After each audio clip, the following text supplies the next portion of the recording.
Gen 1 is one of the most iconic generations of all time within the Pokemon universe. And of course, even in the Pokemon trading card game, Gen 1 has gotten a lot of love, and a lot of popular Gen 1 Pokemon have had consistent, strong cards over the years. In today's video, we're going to be looking at the strongest Gen 1 Pokemon cards of all time, looking at all the different Pokemon from Gen 1 that have always been pretty good within the TCG and have made an impact within the competitive TCG. I want to give a big shout out to Wolfie VGC for inspiring me to do this video. He's done it for the competitive side of the Pokemon VGC with these type of videos, looking at generations of Pokemon, and I wanted to try it out for the trading card game because I think there are some very interesting things within the Pokemon trading card game that involve Gen 1 Pokemon. Gen 1 Pokemon obviously being the most iconic of the generations. We've had quite a few different choices to choose from and pick from in today's video. Now, I will not be featuring legendary Pokemon in here.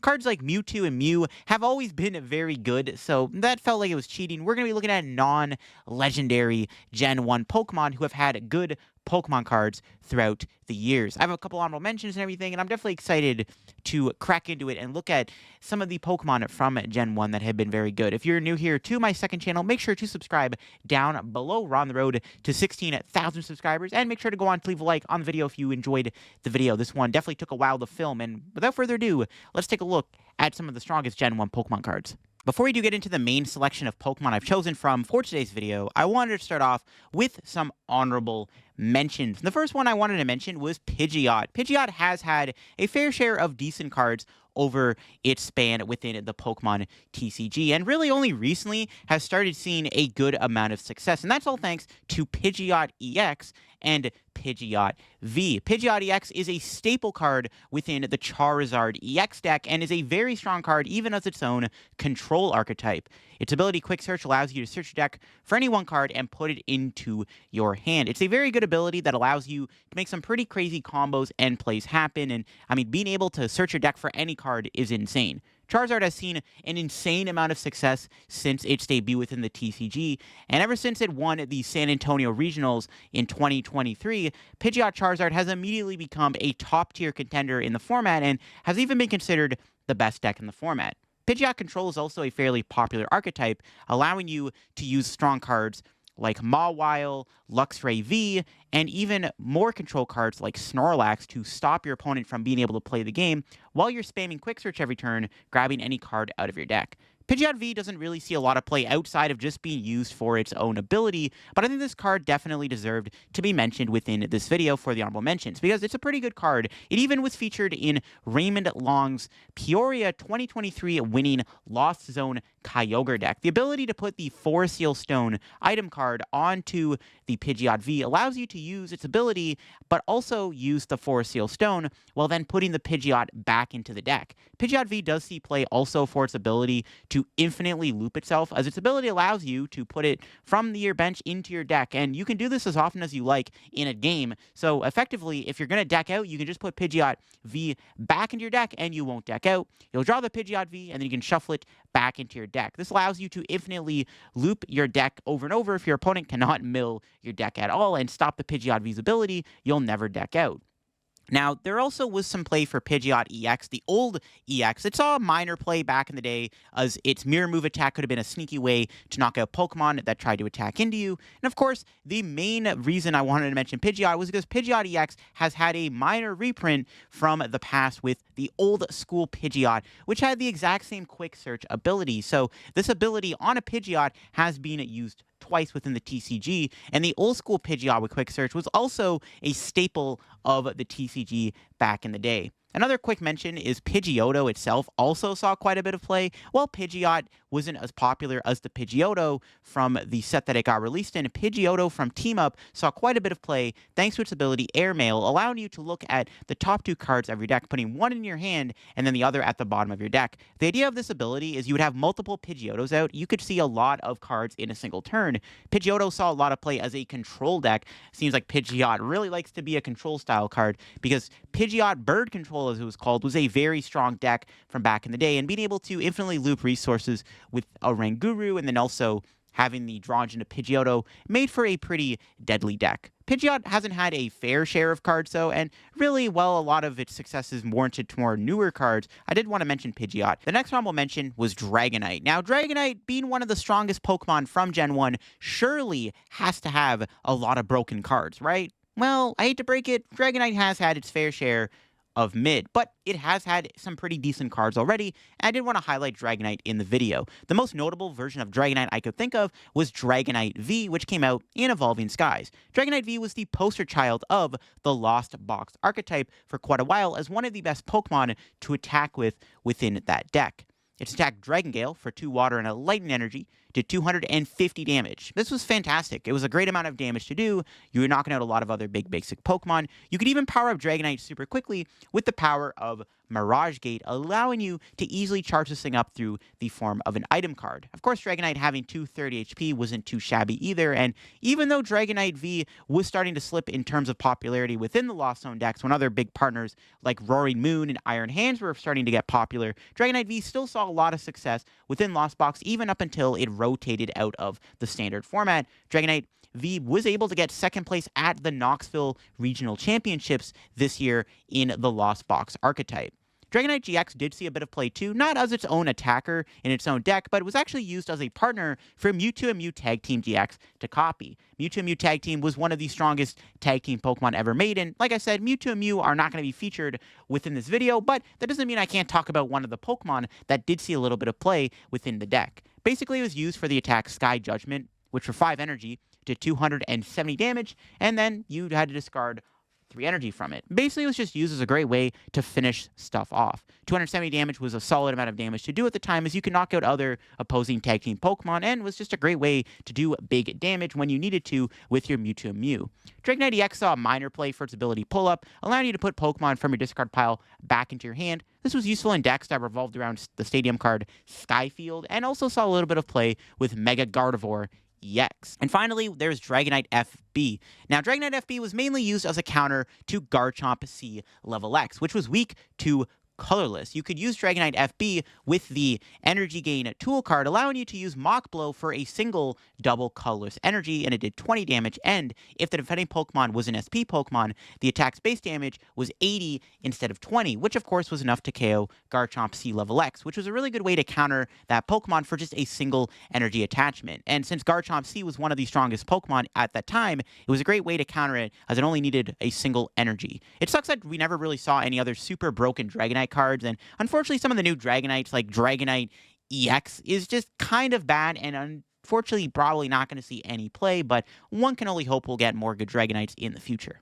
The final mention I wanted to give was to Electrode. Electrode is one of the most unique Pokemon within the TCG because a lot of the time it's just used as a way to power up all of your other Pokemon by knocking itself out, with of course the exception of a few Electrodes like Hisuian Electrode V, which saw a little bit of play with Cloth and allowed you to do big damage for literally 0 energy for each special condition affecting your Electrode. You would play this with cards like Spicy Curry and Brute Bonnet. There's also the Electrode that allowed you to draw cards until you had 4 in your hand from Plasma Freeze. This was a pretty good support Pokemon that a lot of decks tend to play a 1-1 line of because it was a good way to play around the supporter card N, which disrupted your hand and made it smaller. But then, of course, there's the Electrodes that KO'd themselves. These were the more strong Electrodes and the ones that easily saw the most amount of play. There was an Electrode with Buzzap Thunder that would knock itself out, and then you would basically put it onto one of your lightning Pokemon, and it provided 2 lightning energy when it was attached to it. This ability was pretty good and even was reprinted in the evolution set.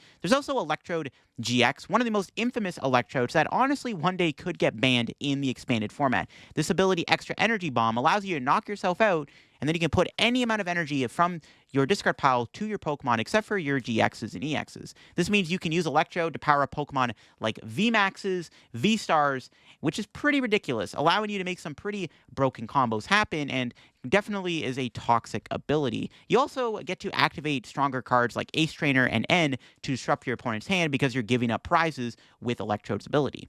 There's also Electrode Prime, which was a pretty unique card, which had a similar ability where you would knock itself out. However, you would look at the top 7 cards of your deck and you would choose as many energy as you wanted there and attach them to your Pokemon in any way you like. You did, however, have to discard the other cards, which was the only downside, but it was a great way to power up a lot of Pokemon as if you just played a ton of different energy in your deck, like Rainbow Energy, you were able to power up a lot of big Pokemon. Electrode did see quite a bit of play with cards like Kyurem and Terrakion in the deck. Electrode definitely has had its fair share of interesting cards, and every time we get an Electrode, it just happens to knock itself out as a way to power up your Pokemon.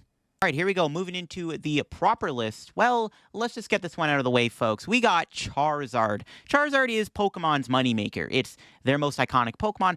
Obviously, there's going to be a lot of very strong playable Charizard cards, which is kind of weird because I feel like Charizard, because it gets overprinted due to how popular it is, actually ends up getting a lot of mediocre cards. But I feel like as of recently, since maybe like 2019, Charizard has actually gotten a lot of really strong competitive focused cards, which is definitely interesting considering, again, it's one of the most popular Pokemon in the history of Pokemon. Well, let's take a look at what Charizard cards are good, because recently we got Charizard EX. Charizard EX is one of the strongest EXs in the game right now, and is considered to be the best deck in the format. Charizard EX has the ability Infernal Rain. When you evolve it from your hand to evolve one of your Pokemon, you get to search your deck for 3 basic Fire Energy and attach them to your Pokemon in any way you like. This ability alone is pretty broken because it's built-in energy acceleration, but its attack, Burning Darkness, is where Charizard really gets scary. For 2 Fire Energy, it is 180 damage plus 30 more damage for each prize card your opponent has taken. So, as the game progresses and your opponent starts taking more knockouts,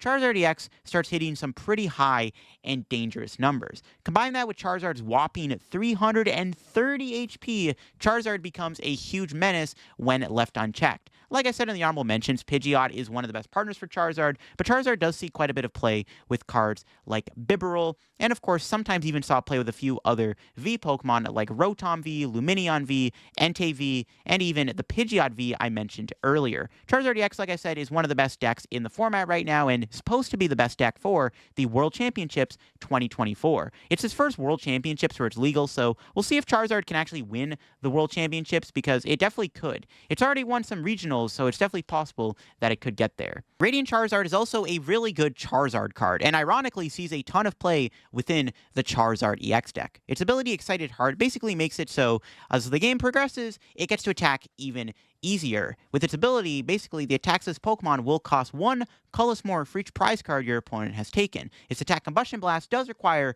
5 energy, but if your opponent takes 4 prize cards, the attack only requires 1 Fire Energy, and it does 250 damage, which is pretty good damage. You combine that with some damage modifiers, you're knocking out most V-Star Pokemon, but you can also use Combustion Blast, of course, to knock out big basic Pokemon, and Radiant Charizard being a 1-prizer makes it really tough to deal with and can skew the prize trade in your favor. Radiant Charizard does also see some play inside of the Lost Zone archetype, and that's one of the main uses that it got. But Radiant Charizard is one of, if not the strongest Radiant Pokemon, and is a staple within the Charizard EX deck. We of course have to talk about the tag team Charizard Pokemon, as they were all really, really strong. Of course, we had Breaks and Charizard Tag Team GX, which wasn't as strong as Reshiram and Charizard, but was pretty solid and did have its niche uses. The main Charizard tag team was Reshiram and Charizard Tag Team GX, however, which is one of the strongest and most aggressive tag team Pokemon we had, and that's all thanks to the supporter card Welder, which allowed you to attach Fire Energy from your hand to your Pokemon.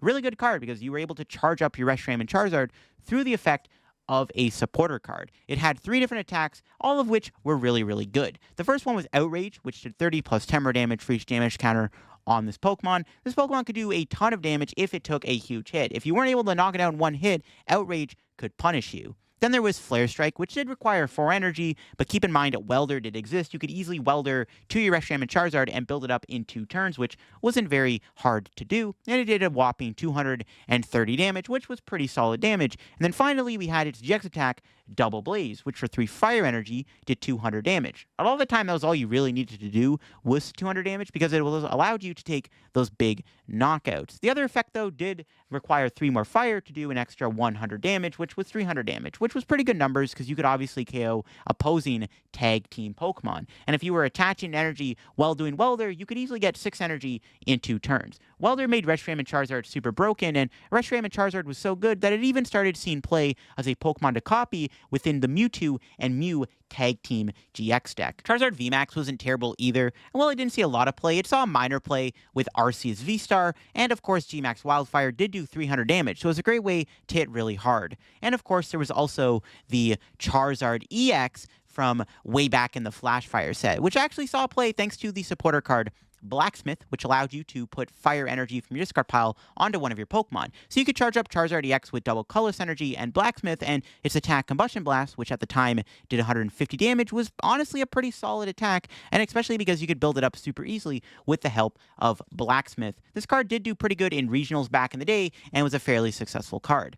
The last really good Charizard card I wanted to mention was an old Charizard from the Arceus set. This Pokemon saw play due to its ability Fire Formation, or, well, its Pokebody, I should say, Fire Formation. Each of Charizard's attacks will do 10 more damage for each Fire Pokemon on your bench.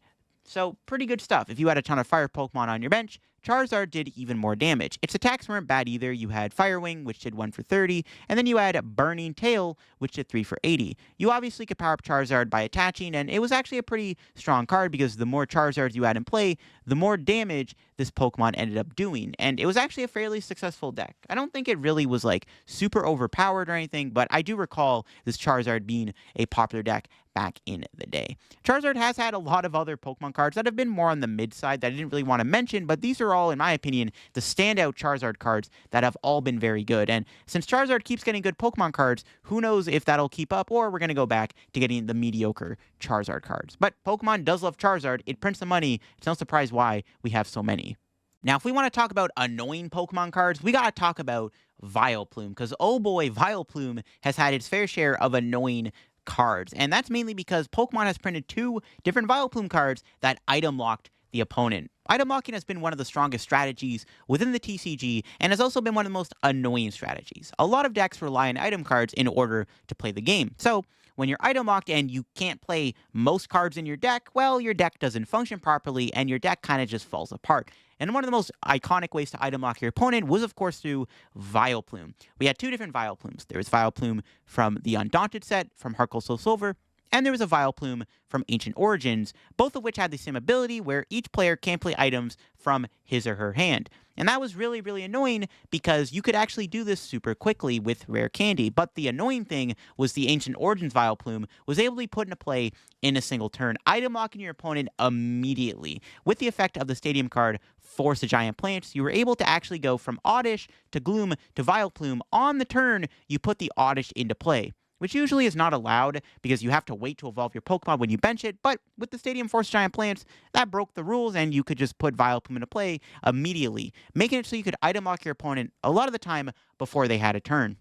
This card was dominant with Decidueye GX, and the Deciplume deck saw quite a bit of play and won quite a few tournaments back in its heyday before Force of Giant Plants was inevitably banned. And of course, the Heart Gold Soul Silver Vileplume was also pretty iconic, as it was featured in the second place World Championship 2011 deck, The Truth, as one of the ways to slow your opponent down. Though it did see a little bit of play with cards like Vanillux and Chandelure, and saw some play with Gengar from back in the day. There's a Gengar from Stormfront that did more damage for each trainer card in your opponent's hand. Well, with the Vileplume in play, your opponent couldn't play any of their item cards, so they couldn't really play them, so their hand just ended up having a ton of trainers, making the Gengar do quite a bit of damage. We'll get to Gengar very soon, don't worry. Then finally, we had the disgusting Pollen Vileplume, which had the ability to be immune to basic Pokemon. Not bad. Most of the time, when you're trying to block a basic Pokemon, it's through the effect of an attack. So the fact that it was on an ability was pretty annoying, because that means all you have to do is put this Vileplume in play, and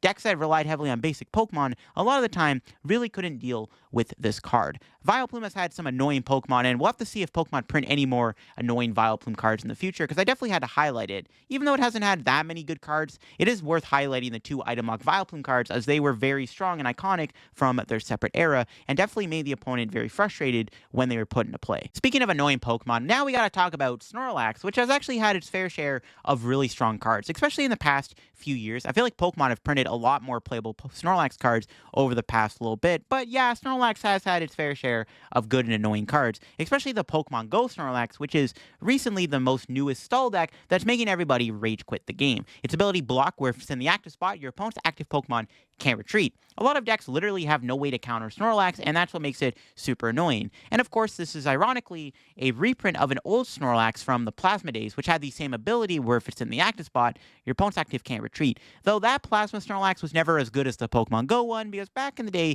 the Plasma Snorlax was a little bit different, and the meta was a little bit different for it back in the day, especially when Keldeo EX existed. But the Pokemon Go Snorlax, however, is definitely seeing a lot of play right now. It really sucks that this type of archetype does exist and is so popular and strong, considering all the strong trainer cards Snorlax has access to, like Erica's Invitation, Eerie, Counter Catcher. It just makes it for a very annoying deck to play against, and I don't think anybody likes Snorlax. But Block Snorlax is a very strong deck, and if your deck doesn't respect it, a lot of the time you just instantly lose when you play against it. But there are some other Snorlaxes that have been printed recently, especially in the format, that haven't been as annoying, especially the Unfazed Fat Snorlax, which was a pretty good Pokemon within Lost Box and Lugia V-Star. Its ability makes it immune from effects of attacks, pretty good when playing against opposing Lost Box decks, against Sableye, Lost Mine especially, and was also pretty good in other situations, like even against Pokemon like Roaring Moon EX that would have the ability to insta-KO you. It made it a little bit more awkward. Its attack also did a ton of damage. Thumping Snore does 180 damage. It was pretty good numbers to hit. You could two-shot and one-shot stuff. The downside is you put yourself to sleep and you had to flip 2 coins to wake up. If either of them were tails, you stayed asleep. But when you were usually playing the Snorlax, you had a deck with a lot of switching cards like in Lost Box, or you played it within Lugia, which had Jet Energy and Therapeutic Energy as a way to keep yourself awake, making it a pretty good one-prize attacker that fixed a lot of math and was sometimes really annoying to deal with. There was another Snorlax that saw play, mainly for its ability, Gourmandize from Vivid Voltage. When it was in the active spot, you could draw cards until you have 7 in your hand, and then your turn would end when you use the ability. It was a nice ability because it was a great way to build your hand up and set yourself up for the entirety of the match. It's very similar to an old stadium, Tropical Beach, which saw a ton of success and is one of the most iconic stadiums and infamous stadiums due to how rare and expensive it actually is to get. But Pokemon decided to print that on the effect of an ability on a Snorlax. This card actually did see play within the Mewtwo V-Union stall deck that did really good at NEIC 2022 and won the Toronto Regionals in 2022. It was a pretty big staple in that deck and definitely pulled its weight within that archetype. Snorlax VMAX was fairly successful too, mostly in the expanded format, where it had access to strong cards like Triple Energy Acceleration and, of course, Skyfield. It actually did really good at a recent regionals when expanded was around. And then there's Eevee and Snorlax Tag Team GX, which was very popular back in the day, especially with Welder and even with Reshiram and Charizard, which we talked about earlier. Stack Dump Truck Press for 4 energy did 240 damage if your opponent's active was an evolution. It was a really strong way to deal with evolving GX Pokemon at the time, especially as it was very strong against Zoroark GX, which it was able to one-shot, and you could easily welder to power this thing up as it didn't require any specific energy types. Snorlax has had its fair share of strong and annoying cards, and since Pokemon have been printing even better Snorlaxes recently in the past few years, we'll have to see if we get even more good Snorlaxes, and hopefully we don't see any more block Snorlaxes, because like I said, nobody likes playing against this deck, but it is here to stay, and it is one of the strongest decks in the format, as it also has won regionals. The small, weak Magikarp evolves into the formidable Gyarados, and Gyarados has had some pretty strong cards in the TCG. Starting off, we have Gyarados VMAX, which looking at it, it looks like your generic big beach stick water VMAX Pokemon, but this card actually saw quite a bit of success with Arceus V-Star. Of course, you could use Arceus V-Star's Trinity Nova attack to power up the Gyarados VMAX. This actually did get second place at the recent 2023 Sacramento Regional Championships, as our Gyarados was pretty good there. But our Gyarados also existed when the item card and tool Memory Capsule existed, because you could put that onto your Gyarados VMAX and you could copy Gyarados V's Get Angry attack, which did 20 damage for each damage counter on the Gyarados. So, with having 330 HP, making this thing super hard to one-hit KO, you could sponge a hit and then use Get Angry to respond with a massive KO if your opponent was not careful. Gyarados VMAX does have Hyper Beam, which does do 120 and discards an energy from your opponent's active. That can sometimes be annoying to deal with, and this card saw a lot of success with Arceus V-Star having multiple different regional top cuts. Then, of course, there's the Burning Shadows Gyarados, which was pretty good with Zoroark GX, as you were able to copy Venting Anger, which for a double colorless energy did 50 damage for each Magikarp in your discard pile. So you could pair this with the Ditto Prism, you could evolve this from a Magikarp, and you would still be doing some pretty strong damage with Venting Anger. Even doing 150 with the help of a Choice Belt did let you hit high numbers, especially because it was a one-prizer, and it was pretty good at hitting for weakness on water-weak Pokemon back in that format. And then, of course, we had the Ancient Trait Gyarados, which actually had a really cool effect where you actually could have up to 2 Pokemon tools on it. And it did have the attack Full Retaliation, which for a double colorless energy did 30 damage for each damage counter on each of your bench Magikarp. This was a very strong attack because you can combine this with the Stadium Magma's Secret Base, which whenever you benched a Pokemon, that Pokemon would take 20 damage. So you would put a bunch of Magikarp onto your bench, and then Full Retaliation would hit some pretty high numbers. And back in the day, the damage Full Retaliation actually ended up doing, especially for one energy, and the fact that it could have two tools on it meant that it could hit some pretty high numbers as a one prizer. This Gyarados did see quite a bit of success back in the day, and I'm pretty sure had a few regional cuts. The final really good Gyarados was, of course, the Stormfront Gyarados, a very infamous card from the Diamond and Pearl era, which, much like the Burning Shadows Gyarados, does more damage for each Magikarp in your discard pile. In fact, it does it for no energy at all, which is kind of insane. Those other two Gyaradoses did require one energy, and that's not too bad. You know, it's kind of easy. You could use double colorless energy. This Gyarados didn't need any energy. It could do quite literally 90 damage for no energy. And back in the day, 130 HP and hitting that hard super quickly made this Gyarados a pretty strong beat stick attacker, because 0 energy for like 90 in the Diamond and Pearl era actually was a very strong attack. And this Gyarados was a very big highlight single prize deck that didn't use any of the big SP Pokemon back in the Diamond and Pearl era. As like I said, 0 energy was pretty insane, especially for the fact that you could do so much damage with Gyarados. And it did have a lot of health. It did get a bit weaker when Luxray GL came out because it allowed Luxray to hit for weakness, which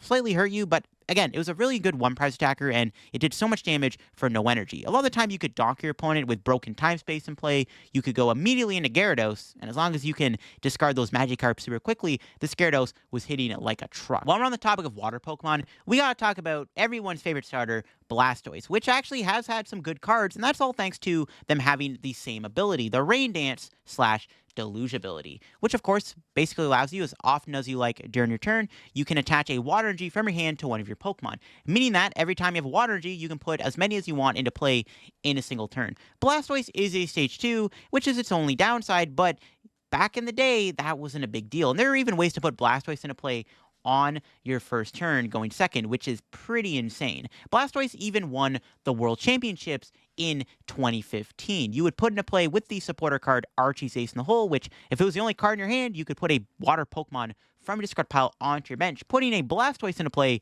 for free. You could draw through a ton of cards with Shaymin EX, you could power up your Keldeo EX, and that deck did win the World Championships in 2015. But the Deluge Blastoise saw play prior to Archie's Ace in the Hole, because it was pretty good with Rare Candy still, because you could still use it back in the day when Rare Candy existed. It was still fairly strong. You would still use it with Keldeo EX as the Pokemon of choice, and you would even play with cards like Black Kyurem EX, which is a very strong attacker that did huge damage, and you could easily power up your Black Kyurem with Blastoise. Blastoise's ability is so iconic, it's been reprinted in the form of Baxcalibur, and that's a pretty strong deck. The Shenpao Baxcalibur deck's really good and is even a regional winning deck. And like I said, Blastoise had to be mentioned, not only because it's a iconic starter, but the iconic starter has won the World Championships. The ability dates all the way back to the base set with the Rain Dance Blastoise, and even back in the day, Rain Dance was a good ability, and this Blastoise deck was also fairly strong, even back in the base set era. So Blastoise still ends up having to be on this list because it's had the iconic ability and it has won the World Championships. It's a very strong card, and I definitely had to mention Blastoise. Of course, it wouldn't be the Kanto region if we didn't talk about one of the evolutions. And in my opinion,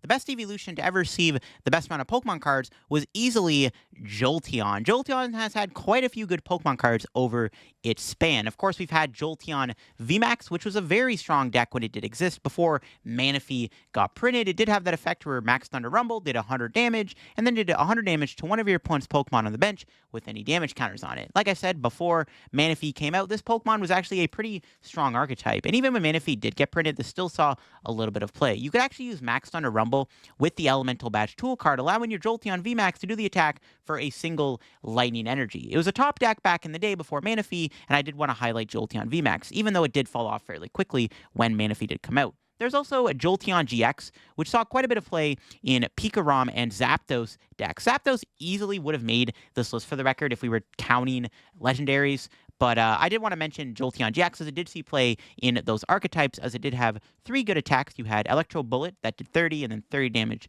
to one of your opponent's bench Pokemon. Headbolt did 110, which was solid damage, and then you had Swift Run that did 110 damage, and then you prevented all effects of attacks, including damage, done to the Jolteon, making the Jolteon immune. So if the opponent had no way to get around that Jolteon, they could not attack it, and it would buy you an extra turn. It was a really good attacker. Hit it for weakness. It was an evolution Pokemon. It was a little bit bulkier to have within the Pikarom and the Zapdos deck, and it saw play within those decks. We have a Jolteon EX, which was good too. It's actually, I remember when this card came out, it was expensive on like PTCGO in the Generation set. It's got the attack Flash Ray, which did 70 damage. You could play it with double Colorless Energy and Rainbow Energy. Basically, during your opponent's next turn, prevent all damage on this Pokemon by attacks from basic Pokemon. And being immune to basics back in the day was good, as there was a lot of basic Pokemon EXs that saw a lot of play, and a lot of other basic Pokemon that saw play that could not damage Jolteon. This card was good with Ninja Boy and with Vileplume. And then there's the support Jolteons. We've got two different ones to choose from. We got the Thunderous Awakening one, which, if it had that memory capsule on it, water Pokemon in play had no abilities. This was nice because you could shut off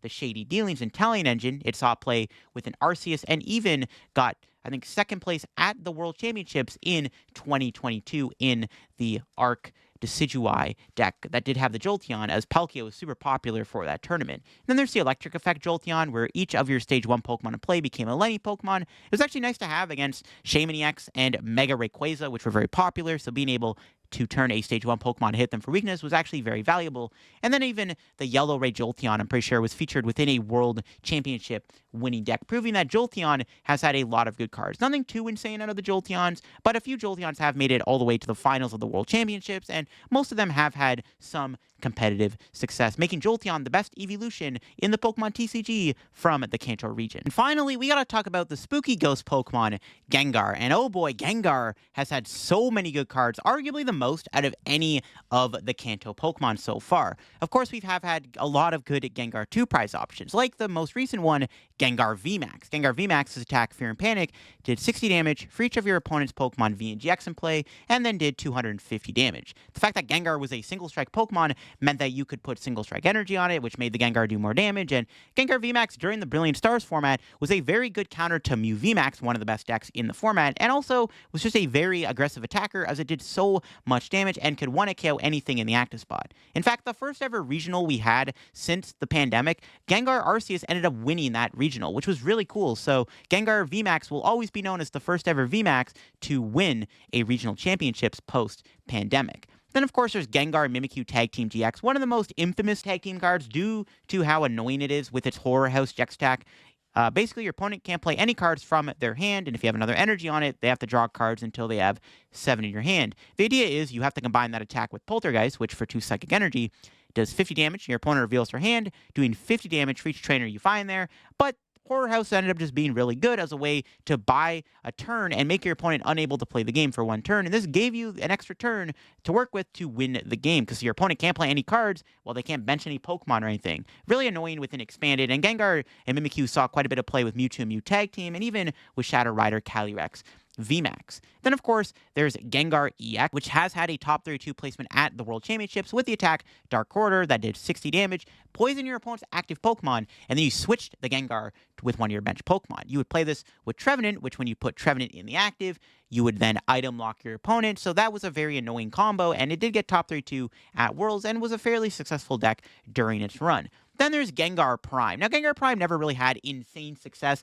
but when this card first got revealed, a lot of people hyped it up, and it was very hyped up. But unfortunately, Gengar Prime never quite met the high standards they lived up to, though it did see a bit of success during its run. It's got the Pokebody Catastrophe. As long as Gengar is your active Pokemon, if any of your opponent's Pokemon be knocked out, put that Pokemon in the Lost Zone. This was really good. You would use the Lost Zone Stadium card, Lost World, which basically meant that if you put 6 Pokemon in your opponent's Lost Zone, you won the game, which was insane. And then, of course, you had Hurl into Darkness, look at your opponent's hand, choose any number of Pokemon you find there up to the number of Psychic Energy attached to the Gengar, and put him in the Lost Zone. It was another way to put Pokemon into Lost Zone for Lost World, and that made Gengar Prime pretty annoying. But it never really took off and saw a lot of play, but it did get a lot of hype when it was first revealed. And then, of course, there is another Gengar, Gengar Level X. Now, Gengar Level X was pretty strong with the Feigning Spell Gengar, which we'll talk about in a minute, and another Gengar, which had the same effect where you could switch it with your bench Pokemon. That Gengar was really good with Spiritomb, which did have an ability where, surprise, surprise, when it went in the active spot,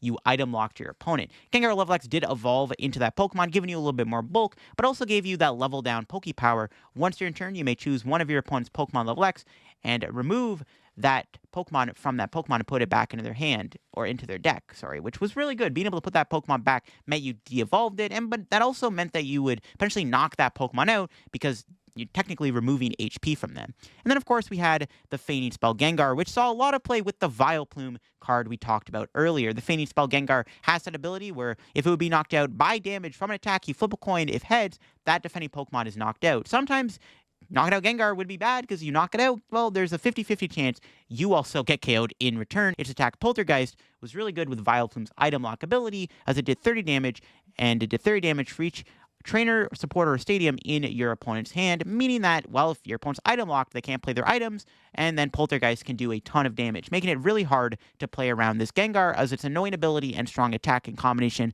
with Vileplume made for a pretty versatile deck. There's been a lot of good Gengar cards, and even some minor niche Gengar cards, and yeah, Gengar having so many different good cards is kind of crazy, and like I said, this might be one of the Pokemon from Kanto that has had the most amount of good cards. But there you have it, folks. That is it for today's video, looking at all of the best Kanto Pokemon that have turned into some of the best Pokemon cards. Let me know what you think of this down below, because I'm definitely down to do it for each generation. Like, of course, Johto and Hoenn I would do next, and I would definitely be interested to see if y'all would want to see me do this again for different regions, because there are quite a few good Pokemon to choose from, and I really enjoyed making this video and kind of looking at each different Pokemon and kind of coming up with the different Pokemon to choose for this video. It was a lot of fun, and if y'all enjoyed the video, make sure to leave a like. As always, this did take a lot of time to make, and of course, if you're new to the channel, make sure to subscribe down below, and I'll catch y'all later. What is your favorite Kanto Pokemon I listed in the video? And do you have any memories with any of these cards? Let me know down in the comments below, and bye-bye.